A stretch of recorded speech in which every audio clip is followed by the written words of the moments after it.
Hey, it's Kemp here from Ikigai-tribe.com, and you may know I'm launching my book, Ikigai-kan, Feel a Life Worth Living, this month. I thought I'd share some insight into the book.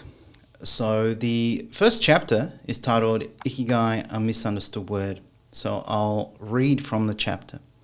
What is Ikigai? Ikigai is a greatly misunderstood concept outside of Japan. It's not a word from Okinawa. It's not a Japanese secret to longevity. It's not an entrepreneurial Venn diagram framework.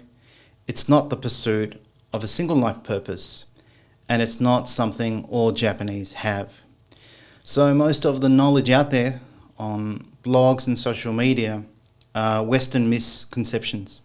Now, on the subject of Okinawa and the longevity connection, it was Dan Buettner who, on a TED Talk, talked about the longevity of Okinawans, and this was in 2009, and his TED Talk was titled How to Live to Be 100 Plus. Now, Dan is a National Geographic Fellow and famous for his book, The Blue Zones, 5 Blue Zones, one of which is Okinawa.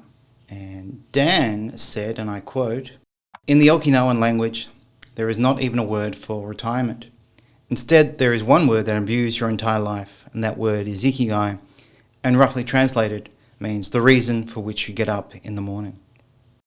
So Dan was right with his definition of Ikigai, but Ikigai certainly does not come from Okinawa.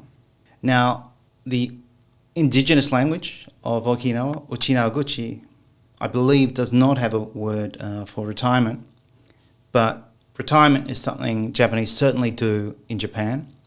And in fact, many Japanese pursue their Ikigai after they retire.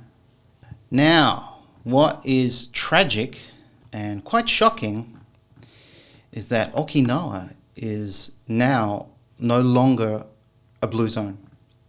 According to Buettner, in 1999, Okinawa was producing the longest lived people in the history of the world. Tragically today, Okinawa is now the least healthy prefecture in all of Japan. And on the Rich Roll podcast in March of 2020, Buettner revealed that due to the introduction of the Western diet, Okinawa has suffered the worst degeneration of all 5 blue zones and now has the highest rates of obesity and diabetes. What was once the island of longevity is now Japan's fast food capital.